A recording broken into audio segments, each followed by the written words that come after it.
Welcome.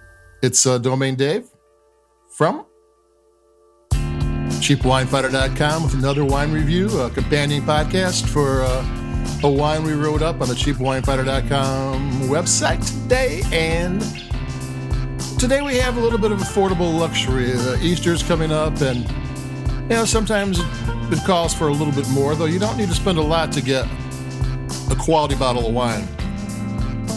And what do I have here? I have the Westmount Willamette Valley Pinot Noir 2020 disclosure. My favorite red wine is Pinot Noir. My favorite Pinot Noir comes from Willamette Valley, though I like all sorts of them.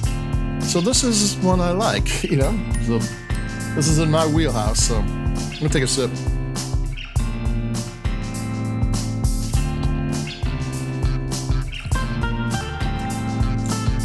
I found it for $16, so this is not a low end for Willamette Valley Pinot Noir.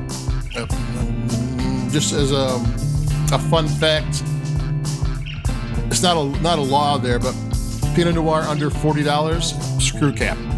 Over 40 cork, because over $40 you might want to put it away, cellar it for a few years, and under 40 you're probably taking home and drinking it. So they're, making it, easy. If you're just going to take it home and drink it, you might as well have a screw cap. So this one is a screw cap, and it's, let's see what else there is.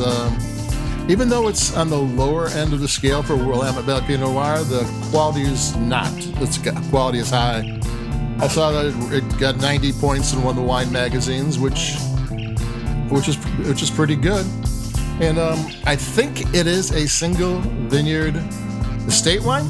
Not positive, because the website is kind of vague on these things. It doesn't even tell you if it was aged in oak barrels, but the tasting notes mention oak flavors. So I'm gonna take another sip.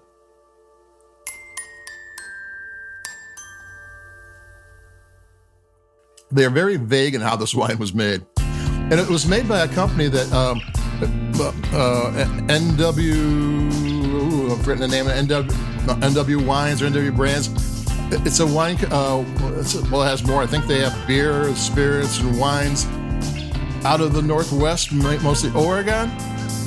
And they have several different wine companies. And when you have all these different companies, it's hard to tell who made what. Because they mentioned they had 800 vineyards and 800 acres of vineyards, but the Westmount only has 100 acres, and they're all interconnected. So one company owns this, the other company owns that. So what you put on the back label legally is vague, where what actually happened to the wine is very specific. So, well, I think it is a single vineyard wine. I can't be sure, but the website sure does suggest it. And $16 for Willamette Valley single vineyard wine, or even if they use other vineyards, it's still pretty good. And it tastes great. It's silky smooth. Took another sip. I have like I said, I don't have letter grade or stars or anything, points. I take sips. If I like it a lot, there's two ways if I like it a lot. If I don't shut up the whole time and take a sip, because I'm too busy excitedly talking about it, or if I'm going, I think I need another sip. This is silky smooth with rich flavors. This is not one of those Pinot Noirs you can get from Willamette Valley that every time you take a sip, it's different flavors. It evolves in the glass. No, every sip you take is pretty much the same as the other sip. But that's not bad, because every sip's pretty good. Another sip.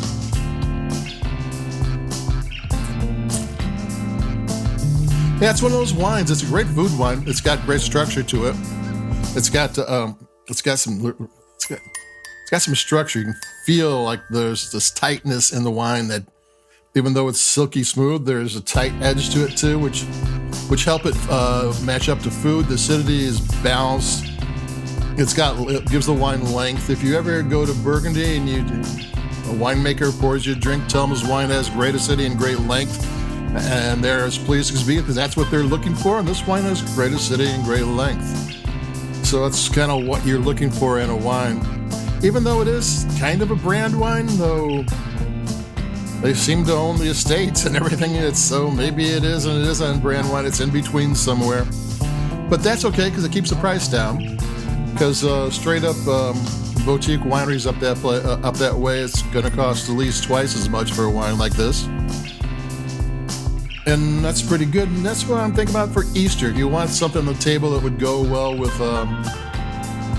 ham, spring types of foods, things kind of lighten up. You don't get the heavier dishes you get in the wintertime. And this would go right along with it. The color is great. You can almost read the newspapers through it. It's this ruby red that is so see-through. Yeah, it's great. So it's a nice bottle of wine. Doesn't cost a fortune. It tastes like it cost a fortune, which is the whole point of Cheap Wine Finder. Yeah, I took another sip. And there you go. So this is a wine that I like.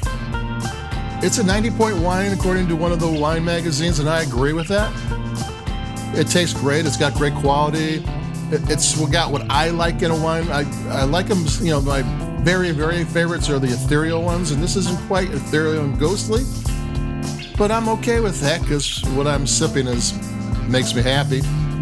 So that's it for me, Domain Dave. Have a happy Easter or whatever holiday you're celebrating or not, but just have a celebration of spring. That's cool too. So there's the glockenspiel. So that's it for me. If you will, like us where you like your podcasts. Thank you for listening. And I'll be talking to everybody in a couple of days because we'll start spring and summer wines. I think I'm going to start doing a series on Italian white wines because there's a ton of Italian white grapes out there. There's like 360 different grape varietals. And most of them you can buy, if you can find them, for like $10, and they're small producers, mom and pop wineries, and for $10. And I'm going to maybe start exploring that. Maybe not everybody in every locale can find it. But if you go to your wine shop and say, hey, you got this, maybe they'll think it's a happening, that it's a trend, and they'll go out and start getting these cool wines. So you're not just in a Chardonnay, Sauvignon Blanc, Pinot Grigio loop. Not that there's anything particularly wrong with that, but it is nice to broaden your horizons. So we'll be doing that coming up. I've got a few wines in mind for that, where we do our wines of Italy type of thing. So adios, stay warm, stay dry, stay cool, whatever is happening out there. It rains pretty much constantly around here. So I'll be talking to you. Adios, keep it cheapin'. Bye-bye.